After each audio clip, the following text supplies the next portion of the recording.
Episode 4 of Beyond the Big Sky. We have my older brother, Walker Schearer. How's this going to go? It's going to be a great show. I'm just glad to be here with you guys. And I'm here too. Aw, just you. The man that started it all. Oh my, this is going to be exciting. So, Wyatt, what are we going to talk about today? You know, it's mainly been me and you, and we've had 2 other guests on here, but we thought, why not get Walker on? I mean, we are the original 2 that followed Dad around ever since I can remember. Absolutely. You know, it was always special having you guys in hunting camps, and that's the one thing we always did is we wanted to do it together as a family. And I remember you guys going into hunting camps and sleeping in tents when you were both 6 months old, not even a year old, and you've grown up in it. I think starting it off, I mean, our first hunt together was in Texas. That's right. And I was 4, you were 5. I shot something younger than you. Big surprise. Right. Well, that was a turkey hunt, right? Yeah, and our good friend James Kimball, I don't know if you remember him, he was such a neat guy. He just loved you too and was like a grandpa out there. And he invited us down there, and I still remember that. You guys out there turkey Was it hunting. deer or turkeys that we shot first? You were turkeys. I think it was turkey hunting first, dear. and then it was either that preceding fall or the fall of that year. I'm not quite sure. It's been a few years. Yeah, it was that fall. We went back down there, and I still remember we were getting up early, and you guys would take a little nap in the blind, and we'd wait, and those turkeys would come up. And Wyatt, you always wanted to get to the bird, and I still remember Wyatt's, but I remember yours too, Walker. You went first. And the thing is, I don't think much changed about him going first because it was someone had to get up early and someone had to go sit out there at sunrise, and I was not about to get up at sunrise. You still like your evening hunts. So I said, Walker, I'm going to let you have it. Uh-huh. So he went and shot one that morning so I could sleep in and go that afternoon. Yep, you went out there and did it, and then we were actually using, back then it was a CBA Optima Elite 223, because in Texas you could use that, and I didn't want heavy recoil of shotguns for you guys. And Walker shot your bird. Man, that was so special. You got to shoot some raccoons and different things on that hunt. And then Wyatt's hunt, I still remember this. I'm like, Wyatt? Well, he was obsessed with trying to shoot the turkey in the head. Yes. Oh, I didn't want to make it flop. And supposedly you listened to Dad and weren't trying to, but if I remember right, you still ended up shooting it in the head. Maybe, maybe. There might have been a chance I didn't listen to it. A turkey bobbing its head around with a center fire round. I mean, good on you. I couldn't have done that. Yeah, it was crazy. But that's where it all started for you two. And from that, we went to Africa. You were 5 and 6 when we went to Africa the first time, and that was special. It was. Yeah. I think one of the craziest stories was the spitting cobra in Africa. Yeah. We were. The neat thing is we were over there with our friends at Mafghani Safaris, and we ended up staying there it was darn near a month. And a lot of our friends and some of Dad's former clients from the outfitting business, they'd never been to Africa before, a little nervous of going over there and what to expect. So we thought, well, hey, why don't we just go to Africa for a month and just book up the camp, which we did. And you still do that when we have the time to do it. And it was a blast how old were we? Like 5 and 6, 5 7. and 7. So I don't know what it was. And we were just running around all over the camp all the time. And there was a goofy snake. I think we were playing hide and seek with some of the staff, some of the kids in camp or something. And sure enough, we go trying to run up the stairs, and there's a stinking cobra, spitting cobra, laying on the rocks. I don't know. That's the fastest I've you ever left ran. me in the dust. I've never seen you move fast since then. And then Claude went out there, and I think he grabbed his shotgun and blasted that thing. He was like, I am not going to have anything happen to my boys, is what he said with you two. And he took that. That was fun. And you hunted on that trip, and Wyatt hunted warthog, and Walker, you hunted impala and zebra. And I think another crazy story in Africa is that warthog. Yes. Yeah. I mean, there's another snake incident. Me and Mom and you were sitting there. Walker was with Mr. Claude, and we were sitting there in the blind, and those little poisonous tree snakes came down my mom's head, and she screamed so loud. I don't think those snakes would ever come back. No. So they were seriously though. They have a small mouth, but if they bite you in between your fingers, or in your ear, I mean, they're lethal, and they were like 18 inches from her head. So what did she do? Right, she made Dad sit there now. Well, that's all right. That's how we're After she let do. out that scream, I think those snakes were halfway to Zimbabwe or something. I don't know. So we thought, nothing's going to come in now, but sure enough, a warthog came in, and I was young, and I shot right when that warthog was sinking in the mud. And he stung, and I hit him, was it a little far back? A little high. He was a little high in the shoulder. And then he ran and couldn't find it. And I was terrified when you guys were looking around right before dark. Because there's cheetahs, leopards, lions, whatever there is. There's a lot of mean stuff over there. Rhinos, hippos. I stayed right next to the truck. Hold on, I got to stop you right there. Remember when I shot the warthog and we went by the pond and we went to track it and I said, sit right here in this knob because I had to go just like 50 yards. And you said, Dad, is there a crocodile in here? You were always worried about That was on the originals. That was season 1 or season 2. And that was like, the pond show. was literally not even as big as a living room. Oh, it was just a little mud puddle. I thought there was a hippo or a crocodile. Daddy, are there any hippos or crocodiles? It's still on the show. I mean, you can see it in the subtitles when you're saying it because you're talking so quiet. It was hilarious. So anyways, I sat there, Dad and they're going looking for the warthog, couldn't find it. Sure enough, they find blood going, what's that, ant hill? What was that thing? It was a termite mound, and what would happen is the anteaters would go underneath them. They'd burrow holes, and then the warthogs would go in there, and they'd have their babies down in there, or they'd go in there to get away from predators. And so it went down. So they found blood, and then for anyone else, I don't think he'd do it, but Claude went and got a backhoe. Yep. And dug a hole bigger than most backyard swimming pools. I mean, he spent, 4 or 5 hours digging that thing? It was the amount of fuel they burned for that stinking warthog. So finally he looked down there and saw it. And Claude, he shot at it to finish it off. Claude could see it and is laying there. And so he had you guys get in the bucket of the backhoe and lifted it up, and we had outdoor writer Adam Hagenstaller with us. Because I was standing on the bucket in the back in the air, so we didn't get eaten. Right. Because this thing had big old tusks on it. I didn't want to get killed. I was like 7.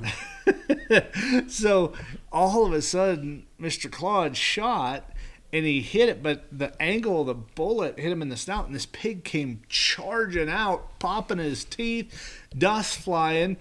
And when Claude went to move his leg, he had a problem with something in his leg. And when he went to move, it buckled on him and he fell down. And the pig was coming at him, and I leaned over with your gun. A little 243. And I shot the pig right at the end of the barrel and dropped it before it got to Mr. Claude. That was a big warthog, too. And then there's Adam Hagenstaller, who's grease from his 6'3", hands. just dangling like a little rag doll from the bucket of this backhoe. I don't know how he jumped that high. That's It was crazy. impressive. I could have jumped that high if something was chasing me. So we got the warthog all dug out. And then Walker, later on that trip, you shot a zebra. I did. Yeah, we thought a 243 was a bit light, but it was an old stallion that came in, and we tried it, and it worked perfectly. One shot, too? It was, yeah. So, any other stories, ideas? I mean, we're talking about how it was growing up as Dad's son. I mean, we traveled all over the place. I think that was really cool, and it goes to show that there were a lot of sacrifices that Dad made to allow us to go with him. I mean, sure, somebody that gets the opportunity to be in the industry and go on hunts like that could have easily said, yeah, I'll just leave the family at home and go on some of the more rugged, adventurous trips. Well, I mean, there were some that they're pretty interesting. I mean, it wasn't like just staying in the lodge and, all heating in there and all that. We had some fun ones. Africa, like 3 times. Yep. We went to Arctic Circle, the Yukon, Canada. You guys went to the Arctic Circle when you were 2 and 3, but I can't take all the credit. I mean, it was all about we wanted to do it together as a family. I didn't want you guys to miss out, and I didn't want to miss out on your lives growing up, but your mom played a huge I feel part. so sorry for her having to homeschool us through all that. She put up with a lot, and that was the point that I was trying to get at and make is, yeah, Dad made a lot of sacrifices, but I don't know any other mom that would have supported that the way she did. There might have been some that would have been okay with it, but gone kicking and screaming, but Mom always made it adventure. I mean, how cool is that? We're a couple years old, or late. That was a little later when we were starting school, and And we're flying over the tundra on our way up to the Arctic Circle and doing algebra equations, on the plane before we get into camp. And it's like, she really sacrificed a lot, and she still does every day. I mean, it's a circus around here when hunting season opens, and we're all going every which direction. And it's been such a neat opportunity to so many experiences that we've gotten to do as a family. It's just so many cool memories.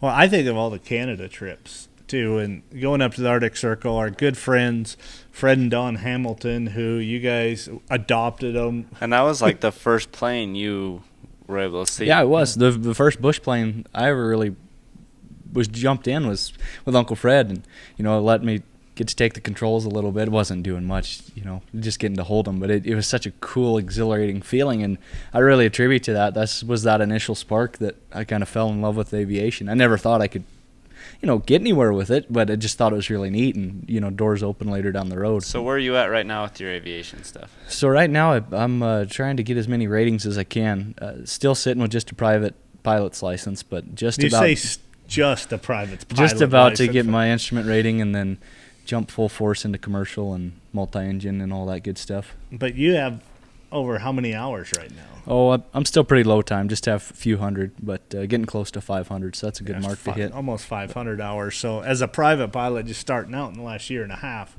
you're doing really good with it. But I got to think about Uncle Fred and Annie Dawn and spending time, and that was so cool because we were fishing for Arctic char, and we were fishing for lake trout. And on that trip, one of the trips, Mom had a tag for a muskox, and you guys went along with us out there on the tundra and for muskox. Remember that's crazy. The guy from Newfoundland? He was a fun guy. I cannot remember his name, but he was a hoot. Pete. Was it? I think. Might have been. I think that was the same trip that we got bad weather and we couldn't really see where we were at in the boat with him, and he was just happy as could be, just running the tiller, and we're like, we have no idea where we're at. And he got us back. That was right off the Arctic Ocean. Yeah, that one was a little sketchy, but that was fun. But those times flying, you guys they're always so cool to let you get up there and hold the controls and just think now of where you're going with that.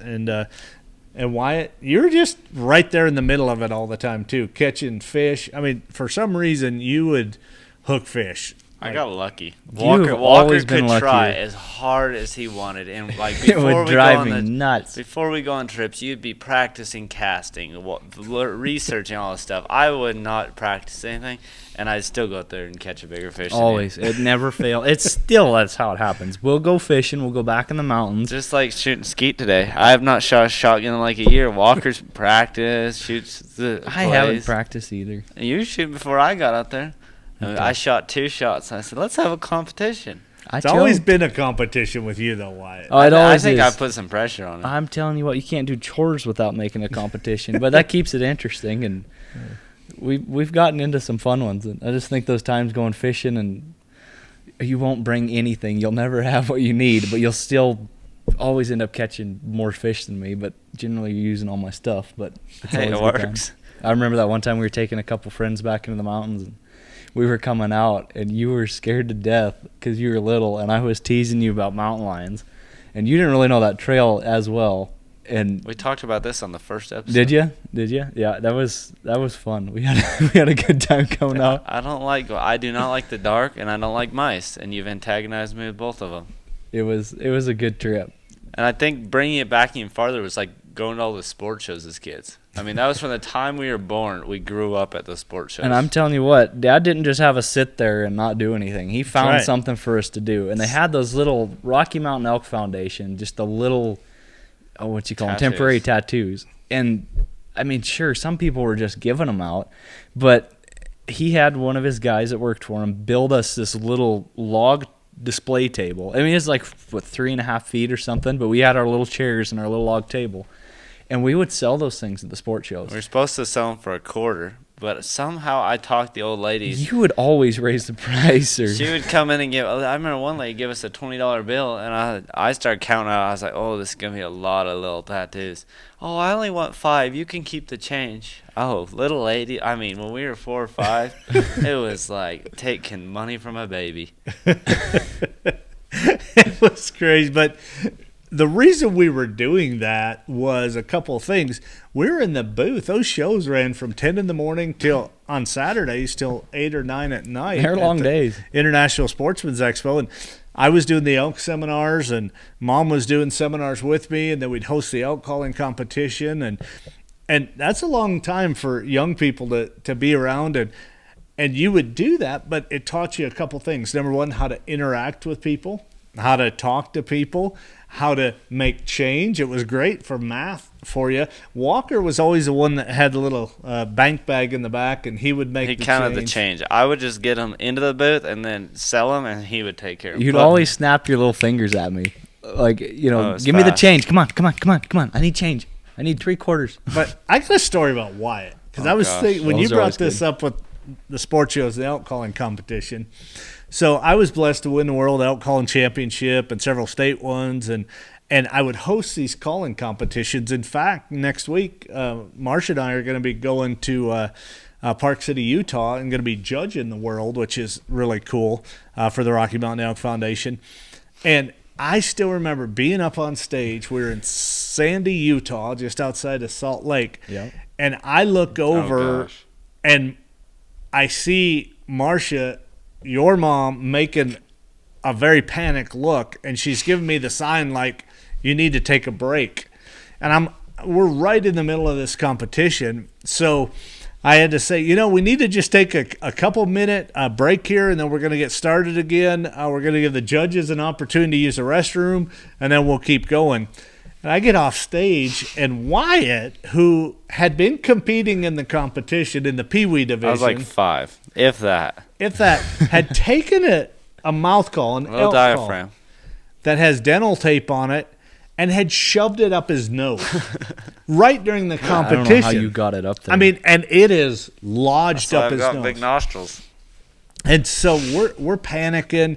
What do we do? And then I got thinking, I'm like, wait a minute, we've got all these fly tying people here, and they're selling gear. So we ran over to the middle of the show where the fly tying guys are and got a pair of forceps and had to wiggle that out of his nose right in the middle. Maybe that's why I can't breathe right out of this nostril. Nice scar tissue or something. No, that's probably from horses coming over on you. But right in the middle of it, we had to pull that elk call out of it. And that was just one of the... You never know. I might have been trying to invent like a nose call or something. You might have stopped a genius invention. Yeah, that's exactly what happened. I think you'd have a lot of settlements you'd have to deal with, people getting stuck in their nose. And then, I remember Walker and I, we'd sit behind the booth with our tools and probably taking bolts apart out of the booth that we weren't supposed to. Yeah, Dad always had everything in there because it was a wooden frame with a backdrop on it, and it was a log booth. It was a log booth, and I don't know why he left those tools back there. Because we were taking bolts. You would take everything apart. I mean, you're little Mr. MacGyver. Like it goes to the story of when we were in Saskatchewan and we had our good friend Chris Hodgson, and we were hunting up there, and they had their radios, and essentially it was just like a boat radio. Yeah, just a like a marine grade radio, two-way radio, two-way, so it'd have a little more range on it. And they put them in they made these plywood boxes, kind of a rectangular shape, and they had the batteries for it. Were the batteries dead, or did they forget the battery? They had just a small 4-wheeler battery in the bottom, right? And they forgot to charge one and put one in it. So you're sitting up there, and I mean, you could explain it better than me because you were the one that did it. But all I know is you had all the camera batteries. And he already shot a bear. He already shot a bear, and you didn't want to sit there. It was like... You were like, what, 13? Yeah, it was like 7 o'clock at night, and I said, I am not sitting here till 10:30 at night. 11:30 sometimes. It's so late. I'm not sitting here wasting my day because I want to go back. Go fishing. Shot a bear. We'll go fish. We'll go do something. I'm not going to sit here. So well, you didn't want other bears to come in, too, when you couldn't shoot. I had a gun. That's fine. But I said, I'm going to take, and I had a 30-pack of double A's, 12? I don't know why you had that one of those many. big pack of double A batteries in the camera bag. Someone gave them to me. I wasn't that prepared to have that many. Of course not. So then I probably packed the bag because I wasn't on the trip. So then Chris Hodgson had his muzzleloader, and they have all the speed loads in it. Mm-hmm. So I took my pocket knife, and I cut out the ends caps, and then I put them all together and put all 20 batteries together.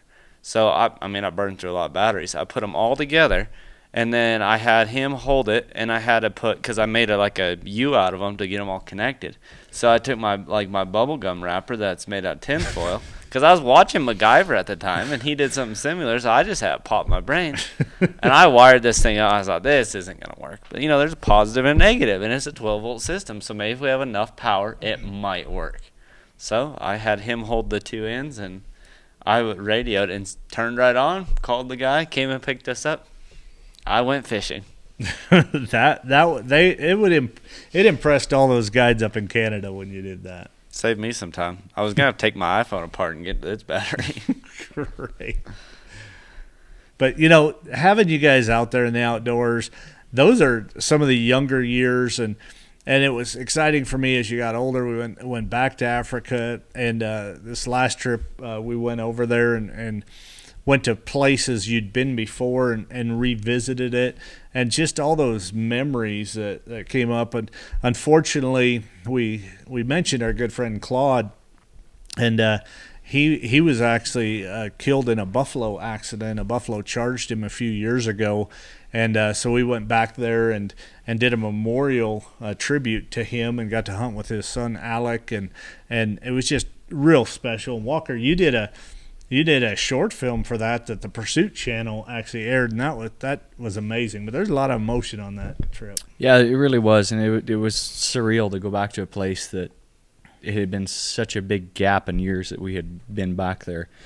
And some of the same blinds sitting there where we shot our first animal over a water hole, and it was really neat. As sad as it was that Claude wasn't there, it was amazing to see what Alec has done with that operation and what a hunter that he has become, and it was really cool. It was a special hunt, that's for sure. I think it was cool going back because, when we went the first two times, I remembered some of it, but it wasn't. I could not tell you what it looked like and all the stuff to do. It was really cool going back and to see it all again. Well, and Keely got to go on that trip too and take her first animal, and that was a lot of fun. And we took Mr. Johnny and shot some baboons. And oh, he always makes the trip fun, that's for sure. Let me ask both of you guys, what was one of your most memorable hunting or fishing trips growing up? You go first, Walker. I got to think for a second. There's been so many. You put me on the spot on that one. Let's see here. Man, it's really hard to narrow that down. We've gotten to do so many together. Some of my favorite hunts were going up to Saskatchewan and bird hunting and getting to do that. We got to go up there with our good friend Johnny. I mean, just he's the coolest guy. I mean, he's family. That's just what he is.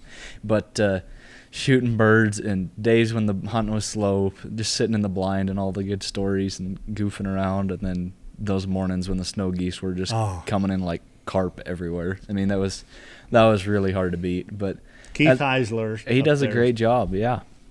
And then on top of that, a lot of those fishing trips really are memorable to me because I really love fly fishing die hard, and it's so special, and getting to do it in so many different waters. And that's been the neat thing, is getting to run camera for you, Dad. Is a lot of these trips say I'm just running camera. Well, if we get tagged out early, I mean, like New Zealand when we were over there with John Scurf, we got to spend a day fishing the rivers over there, and there's just been so many. It would be too hard to narrow it down. But just last year, that elk hunt, getting to hunt with you, that was really cool.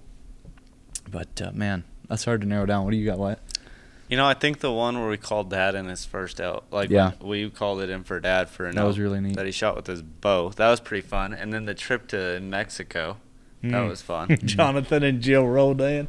But there's too many to pick one. But I mean, we've went on hundreds of hunts. So yeah, I tell you that my best elk hunt ever was that bull you guys called into me, and I know we've mentioned that before, but we had hand signals, and one cow called, one bull called. And I said, I shoot any bull you guys can call in. We called that bull into 42 yards, and had that on camera, and that was exciting. And one thing that was neat is, as you guys have grown older, is you've learned how to run camera, and so we could share that. I think I forgot this one. My bear last year. Well, I was just waiting for you guys to pause, but I think that was probably that will be goofiest hunt down in the books for me as one of my best hunts with you, Wyatt. It was just me and you. I think Johnny was there glassing, but it was so unplanned, so unprepared, I was wearing so my not ready for anything, and I was it wearing my happened so fast. blue jeans, polo shirt, and my dudes. And you'd been welding.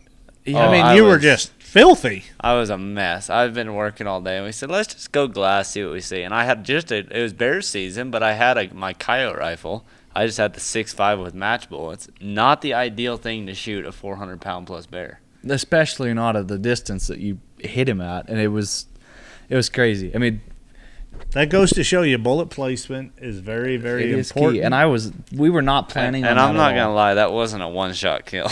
It was crazy. Things happen fast. Yeah. That and my moose last year. That was really really a hunt special. with me, you, and Dad. All the girls were gone, and it was just a fun hunt to go do together. It was. But I think bringing back too of growing up while Dad was doing the outfitting out of the wall tents, some of the stories how me and you had our jobs as kids. Dad always gave us something to do because I think that he really felt that if he gave us some projects, we'd probably get into less trouble and tear less things up. I think it backfired on him a few times because we found out how to tear more things up. But Well, he let us learn the hard way. And I think one of the neat things Dad has always done, and Mom as well, she protected her babies, but there were times when Dad would just be, honey, just let them try it. He didn't interfere with letting us do dangerous things carefully.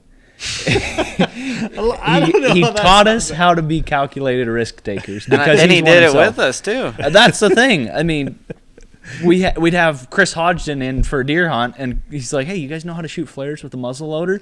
I'm like, no. And Dad's like, oh, go have at it. And so here we are, shooting flares out of muzzle loaders. And that backfired once with me. Well, we don't have to tell everything on this episode. Safety was always first. It was always Absolutely. But Chris knew how to have fun, and I think one of the worst things you guys ever did But was to go back on that, to clarify, it was nothing dangerous. But No. he said you could put powder in. Right. He All we said were you shooting can never was some put powder. too much. He said it might kick, but it's not going to blow up. Right, as long as Because- there wasn't an obstruction. Yeah, so I put a lot of powder in that thing, and it was a cool flare. It was. But it was pretty of a good bang. Yeah.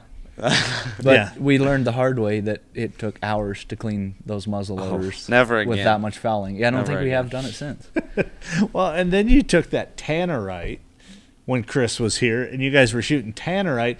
But the problem is or was that someone else was here? That was might have your been dad. my Papa. dad. Yeah, it my was dad Papa. was here, and you put it on my post where we had our on those targets. railroad ties. Railroad ties. Tannerite on railroad ties will blow my railroad ties up. I had Just to chipped replace it up those. a little bit. Yeah. It's still blown up. Yeah, I had to replace a couple of those after that. But but it's true. You got to have fun. You got to let boys be boys. And the thing is, Mom would always let you guys get muddy and dirty, and then she just clean you back hose up. us off. Or, Sink four-wheelers in the pond. Yeah. Yeah. Uh huh. Or like, I think too, when you had the outfitting thing, Walker and I, when we knew you were coming back, you'd always come back right after sunset. Yep. And we would have all the fires going and Yep. all the tents, the wall tents, so it was a warm wall tent when they got back. And then I think we always had fun at the campfire, and it was little plastic jugs of. Kingsford lighter fluid. I would take that thing. We probably went through almost a jug a night. I mean, I would fire just was That's when always Mom would going. step in and tell us Yeah, to kind yeah, of pull it good. back a little bit. And I think it freaked the people out too. Like, remember we'd go down and because we would hang the deer up, and I thought it was so funny to cut the deer's tongue off, like a dead deer. I cut his tongue and eyeballs and put them in a surgical while we were caping them. while you're caping it out. And it grossed those clients out so bad when we'd go be at the campfire. You want to see my eyeball? And I'd pull out my You kept it in your surgical glove pocket all in night my long. pocket with the tongue in it. It Yep. freaked them out. Yeah, but you guys, you learned at an early age how to be careful with knives and Even how. though you dulled them. Yeah, I did dull them when you were little and make them careful. But then, as you got older, I thought of this special memory. Remember Chuck Buck? Yeah. Of Buck Knives? He sat down and said, okay, boys, it's important to have a sharp knife, and I'm going to teach you how to sharpen it. And CJ did also. We had him Yeah. hunting with Like us in Texas. the tricks that Mr. Chuck showed us with the Sharpie, putting it on the blade so you know where Keep your bevel on there and keep it consistent. he was. I mean, I still do that to this day. Yep. I mean, now that I've done it a bunch, I don't use a Sharpie, just like they didn't need to, because you've done it, you can feel it. So. Yep. Yeah, but just that is the other thing that I think is so cool is the special people you got to be around, and some of the best guides and outfitters in the world, and some of the best manufacturers and people that you got to spend time with. All those things just have made you who you two are today, and I'm just proud of that. And we were talking about Mom earlier and what she did, and I thought of that bear hunt up in up in Alberta. I think we should save that story for my Mom's on this. I think we should, but she always had snacks. Always Made sure. It didn't matter if you were someone she rubbed off on very closely. I haven't heard you complain about my snacks when you're I starving know out whenever there. we go hunting, if Walker's there, I take nothing. Which is the biggest downfall, because I know I can't just pack what I need. You've relied on it. I just know he's got a backpack full. He'll have raincoats for me, snacks I for do. me, It's drinks. ridiculous. I could go in my shorts and still be fine. So I think you learned- have before in your ghillie suit. I went in my ghillie suit with nothing on and just said, "Oh, you've got it for me." Yeah, It works. It saves me a lot of time. in a light backpack. And light backpack. I don't have to carry anything. I don't have a ball. I don't even normally have water. You You've don't got even the pack extra ammo. Yeah, you know that was kind of nice. You had a box ammo for me. I too. tried telling you that on your bear hunt, but it's a good thing I brought them, isn't it? I might have used a couple. Yep. You know what I think so cool though is as you two, as you've grown up, you're always happy to help other people, and as we were guiding, you're always there to help get animals out. And I remember one time that we took my dad on an elk hunt, and he shot a cow elk in a blizzard. I mean, Yeah. the snow was. And we brought the snowmobiles over. So you guys were too young to drive. But you were at the house, so we got somebody to bring you over, and you loaded the snowmobiles up, and got it, and then you helped pull that cow elk out in that snowstorm, and you're always right Polaris there. Indy. Oh, we thought we were hot stuff with that Yamaha little 340. And what was yours? Mine was like a Polaris Indy 500. I thought that. I mean, we that were thing was so fast. underpowered, though. Mine was fast.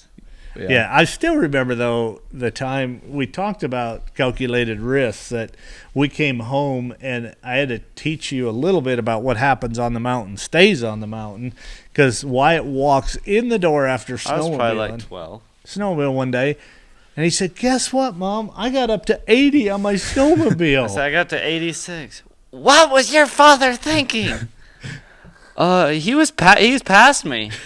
We were racing. We were racing. Yeah. Mom lost it. Yeah, that was one of those. But you did have a helmet on, and Oh, it was safe. It was fun. Sure. Since I don't know I how went way safe- faster, how but safe it was. But we always grew up if you're not scared, you're not having fun. But you gotta have those calculated risks in there. You gotta be boys, and you gotta grow up. And I think in this world today, we miss a lot of that. Is so many kids just sit indoors. They want to play on video games, and they don't want to go outside. And we always said there's inside dogs and outside dogs, and you guys were like outside dogs. You always wanted to be outside. and I think to us, like, our Xbox was outside. Yeah.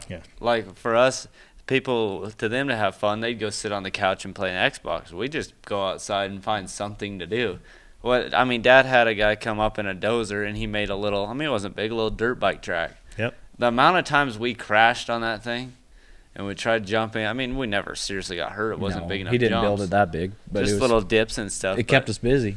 I bet we've burned thousands of dollars worth of fuel on that thing. But you know what? That's what it's about. I thought of that story. I've spoke on this before, and it talked about there's a famous baseball player, Harmon Killebrew, who played for the Twins, and when he was growing up, he had two sons, and they had a backyard, and they would back there and throw baseballs, and while they were doing it, the mom came out and said, "You're ruining the grass," and he looked.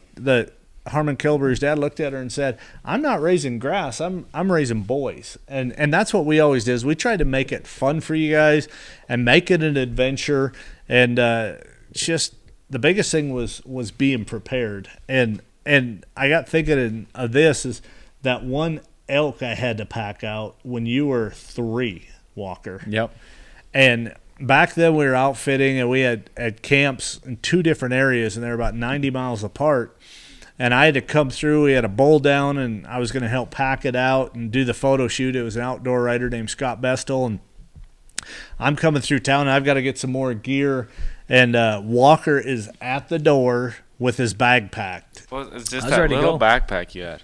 I don't even know what it was. I think it was just that little black backpack. You had that thing stuffed full Of snacks. of snacks, clothes. I bet. Didn't you even have like a little sleeping bag or something in it or Oh, something? yeah, of course I had my sleeping bag. I wouldn't go anywhere without that thing. And I was grabbing the gear, and I'm like, I got to go. And Marcia's like, he wants to go with you. And I'm like, honey, I don't know where this bull's at.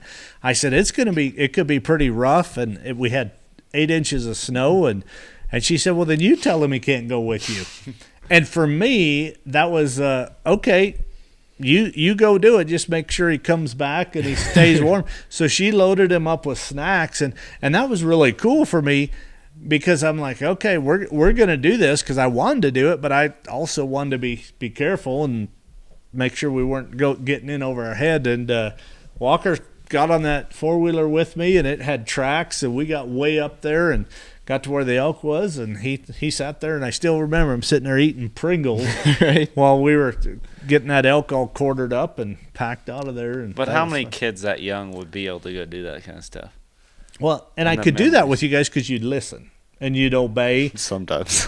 No, you did, but we made it fun. And the biggest thing is, people ask me all the time, when should you get your kids out there hunting and fishing? And I say it's whenever they're ready. Some kids are ready at 4 and 5. Some are ready at 15 and 16. And you just have to, their maturity level, and it's how they're brought up, and spend that time. But it's a great opportunity to teach them about God's great outdoors, and to spend that time with them, and that one-on-one quality time.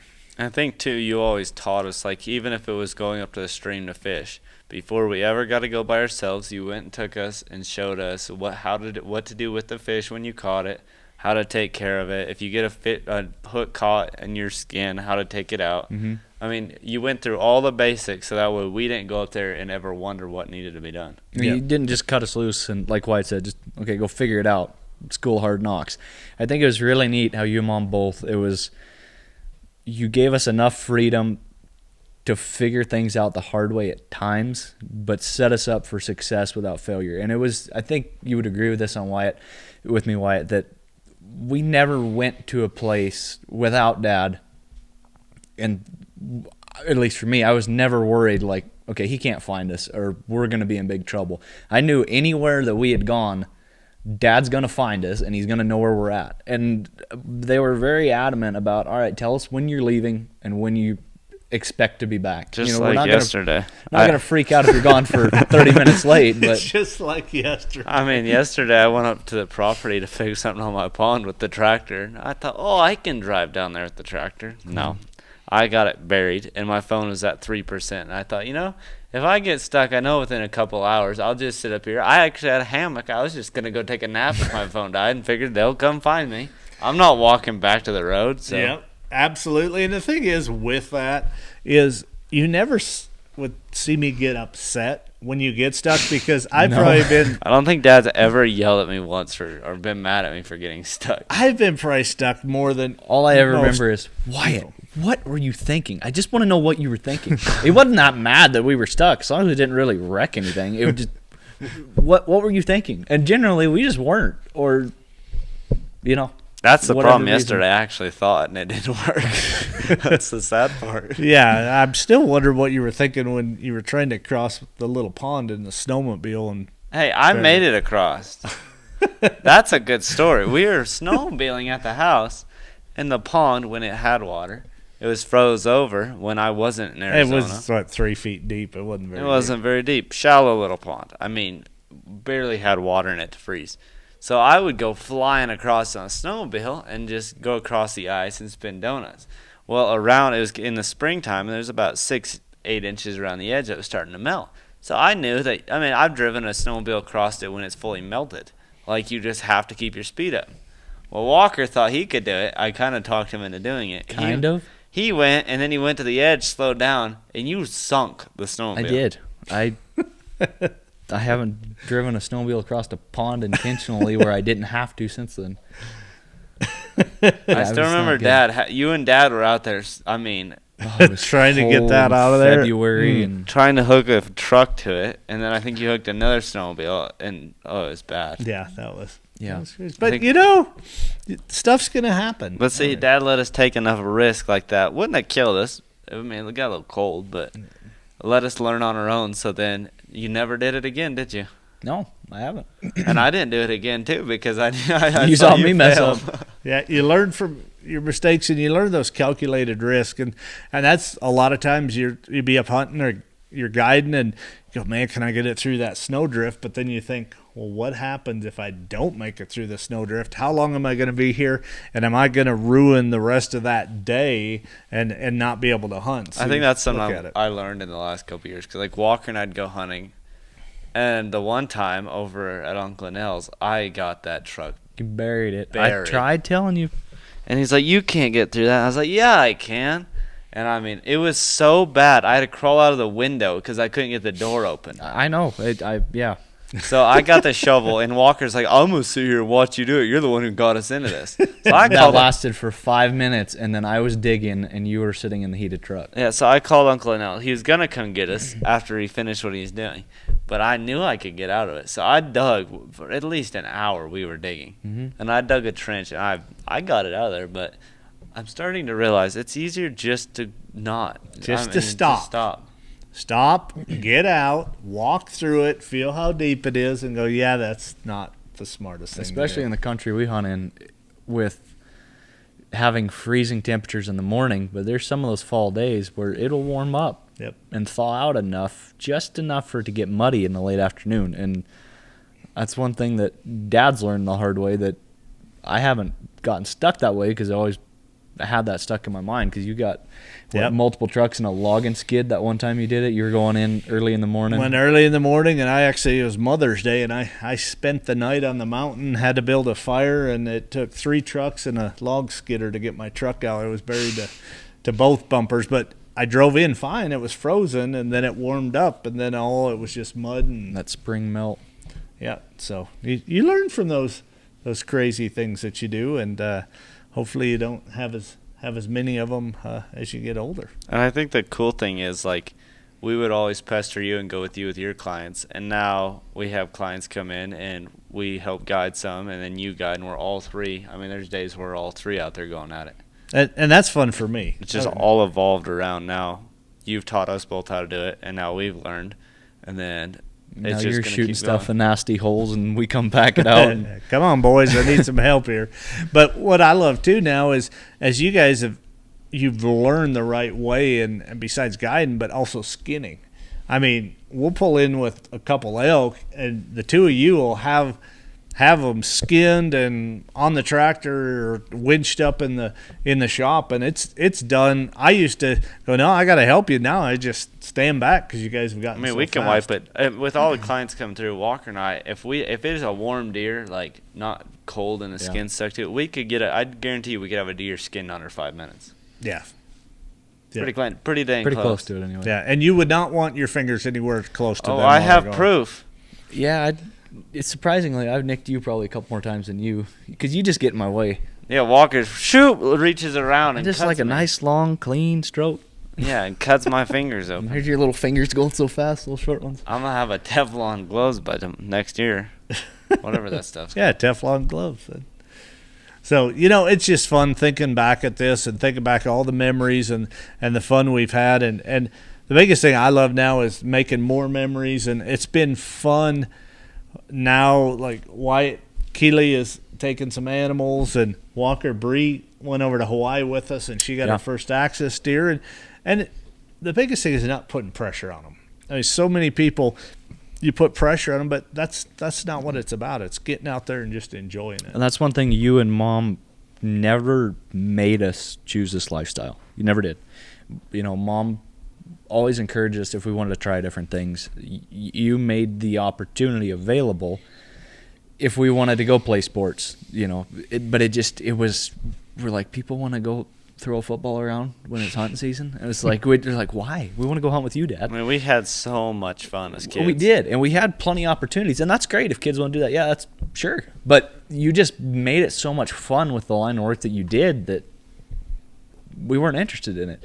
And, just something like as simple as golf. Like you guys want to go try golf, and you're not the best golfer, but, I mean, you can whack the ball a little bit. I'm not a good golfer at all. But you called somebody that knew how to golf. You had a friend. He was a golf coach. Exactly. And he took us out there. Just see how we liked it. We were too busy trying to chase the ducks around on the pond, and we were like, forget this. We realized golfing was not for us. It wasn't, no. We wanted to shoot the balls with our shotguns, but they frowned upon that at the course. But I think another one of, the funnest hunts, besides like the ones we talked about with just the three of us, was when Mom went and she was speaking somewhere, and we all went to Florida to pig hunt. We shot so much stuff. We shot pigs. Didn't we shoot some gators too? Pigs, gators, went frog gigging. But that one night when Jeff Connor had it all baited up for those pigs, and I remember Dad and Walker went in. Walker shot a pig. Before you guys were even out. We were walking out to the side-by-side, and we hear a bang. We walk around, back in. You guys haul it out. Then I get in the blind. First pig comes in, not even 15 minutes later. Yeah. I shot a pig, and then Dad shoots a pig. So we all three got pigs in one night. That, to me, was just a fun hunt. It was. That was sitting up in that tree stand, and it was so funny. I mean, just it happened so fast, and it's another great guy that we got to hunt with. And then Mom flew down and joined us and she shot hunted a pig. The gators, and it's just doing it together as a family, and be with guys like Jeff Connor. Back then, we just got to hang out and have fun, and I could trust him with you and trust you guys too. I think something else you did too is you surrounded us around people that, like I remember when clients would came, you would say, hey, I don't want you guys to come today because, I mean, you knew the clients and might not have had the best mouth on them or wasn't the type of person to be around. And we understood, okay, we'll stay back. And then there's people like, so many other outdoor riders that are very well known in the industry that we were so excited for them to come because you let us go with them because they were good, clean, nice people. Yeah, and think of the friends today, even like Jeff Johnston. Right. I think of Jeff. Slayton White and all those. Chris Hodge. A bunch of Luke Hartle. There's so many that are well-known riders and people in the industry that it's just cool to be around them. Yeah, and Slayton would come every year with us, and he was former editor of Field and Stream, and then a shot business, and he went to Hawaii with us, and just great people to be with, and that's what's so cool is there are a lot of good people, and there are as a dad you have to be careful and say that's I know how some people are, and so they're not bad people, but it's just the type of people I want our boys around and to be like. And that was always something with hunting camp. We tried to run a good camp and make it fun and make it a positive influence on there. And I think of Jeff, he still calls you and several other people. And I think of our late friend Jay Guthrie and that time I had to go to town for something and I left him here with you guys and you wanted to learn to be better pistol shots. It was a phenomenal pistol shot too. He was, and it was teacher, because Papa gave both of us pistols, and he gave me a 44 mag that I wanted, and I was like 10, something like that, 9, 10, and I'd never had shot it because a 44 kicks pretty dang good. And he's like, "Oh, you can shoot it. You can shoot the biggest gun out there. You just need to learn how to do it right." I was like, "Okay." So he showed anything Guthrie said. He was so convincing, you'd believe anything. So I was like, okay, you show me how. I guess I'll do it. So we went out. It was freezing cold. It was 10 below zero. We were out on the back porch with all the clothes on and everything. And by the end of the day, was shooting it one-handed. Mm-hmm. I was a 44 mag. I was like, I guess you can do that. I think that was really cool that Dad did that with the people he surrounded with first. He gave us so many opportunities to be with people that were so top-notch on the certain field they were in. And with that he was humble enough to not think, that he was the only one that could teach us anything. He'd be like, all right, you guys want to really shoot your shotguns? Okay, I got this guy's here. Pick his brain, ask him some questions. He's really good at it. Dad's a great shot with a shotgun. Yeah, these guys that are like at the top of the top, Was Dad a great teacher? Sure. Were these guys, that's all they focused on? Yes. And he pushed us in that direction. Or, hey, I want to go try this or do this. I know a guy.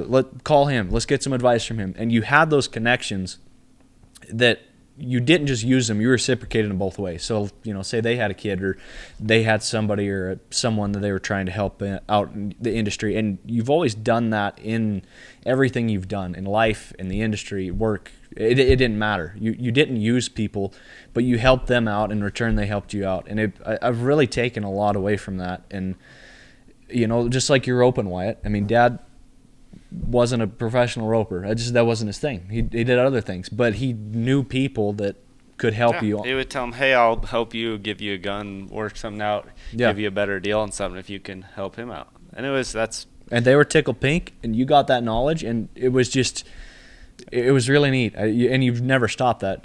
It still continues today. It was a win-win for both people. It wasn't just a give me and then I'll take. It was a give and receive on both ends. Well, and I thought about that, and I'll just tell you, I'm so proud when I see you two helping other people. And Walker, you got to tell the story about last night.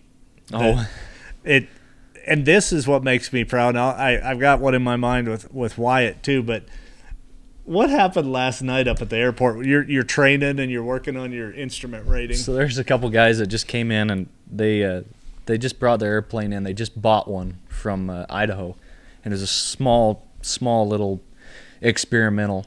And they're getting it all the way back to Texas, and they were wound up, and they're having problems with their radios, and it was a whole fiasco getting into Great Falls. But they got there. I was like, "You guys got a ride? You got somewhere to stay?" Like, but where did they think they were at?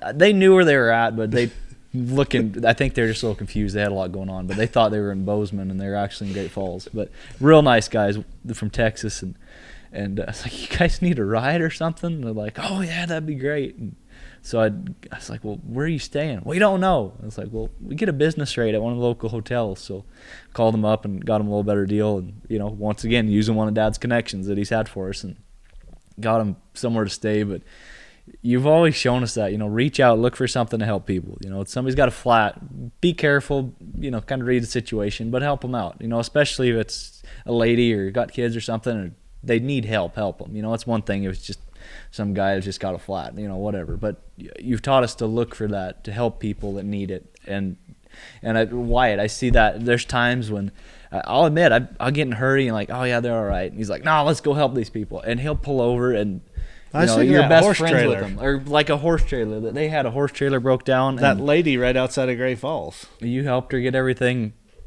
squared away, and that makes a difference to people. And I think that's pretty cool. I was thinking in this world too, not a lot of people anymore show kindness. They're all in their own worlds. They're living in their own world. It's everyone's world, and it's not just you in it. Yeah. Well, and think about that friend of ours who drew that bull tag up in our backyard up here, and Wyatt's like, oh, I'll help you, and he shoots the bull in a horrible place. You get a winch and hook it up. Another one of my MacGyver ingenuities. Again, you take a 2x6 or 2x10 and built this frame for it, and you winched this bull all the way from the bottom. I bolted it to a tree, and then I ran it off a car booster pack because we couldn't get vehicles up there. Yeah. And then I had all my old team ropes, and it was about 400 yards down, and I tied so many ropes together. I filled a whole sled full of those old ropes. So we'd winch it 30 feet, and then I'd untie it, run the winch down, winch it another 30 feet. It took us about 2 hours, but I never had to lift a pound. Well, you wouldn't have gotten that bull out of there any other way that I know of, because it would have been piece by piece and a lot of trips. Maybe if Walker would hurry up and get a helicopter, that'd be pretty great. There's some restrictions to that. But even in hunting, helping people out and just being helpful and kind to them, and I appreciate. We've tried to instill that in you, but for me now, just hearing those stories, that just makes me sit back and smile. But I think growing up too, like Dad was outfitting, but if someone stopped by and said, hey, I'm not from around here, could you help me out or point me in a direction? He would never just, so many outfitters and people that I would think of off the top of my mind would just tell him no. They think they own everything. They think they own the animals. Like Dad would tell him. We're all in here for the same reason. Like Dad would tell him, hey, maybe go try this spot. Here's a good little section of state land. Here's another, or call this outfitter. He might be able to point you in. I mean, he was so willing to help anyone and everyone. You remember those 2 guys that showed up on our door? Yeah. I forgot about this. We're at home in the hunting season eating lunch, and these 2 guys knocked on their door and said, "We've got permission from Wisconsin to hunt up the road. We got this doe, and we're huffing and puffing, and we've seen your TV show. We hate asking, but would you help us load the deer?" 2 old guys. So we're like, absolutely. So we go up and we go to help them. Well, while we're driving in, we spotted another buck. And I'm like, "Well, you got a tag?" And it's like, "Oh, yeah, I got a tag." So we helped him. I said, "Okay, there he is." He shoots it and didn't make a good shot. Then we had to track it. Then we had to pack it to this draw. So it turned into about a little good deed, 3-hour deal. But and then there's ways you can prop deer. I mean, they were taking the old hunters that put the rifle across the rack and sit on their back and hold up, thinking that's making the it look best so way. little. So when you're sitting on a deer, when you're a big, I mean, they were big guys, big boys, and made it look like it was a nice deer, but made it look tiny. All we did is prop it up, sit here, hold this, and you took a picture. Oh, that's better than the cover of Outdoor Life. They thought it was the best picture they've ever seen. Yeah, I mean, they probably got that printed and put it all over their house. Oh, I'm sure. But it's one of those deals is when you can help people. 'Cause I remember Dad took it with his iPhone and emailed it to him because all they had was a flip phone. They and had a little the scroll old camera. paper disposable camera that you'd wind up and get 14 pictures out of or something like that. But it just, we're all hunters and sportsmen, and the biggest thing is just making memories and having fun and teaching your kids positive things while you're out. Thanks for listening to episode 4 of Beyond the Big Sky. If any of you guys have any ideas on which future topics you want to hear about or reviews or anything, please leave them in the comments below. Thanks, Walker, for being on here. Thanks for having me. It was fun. We'll see you next time.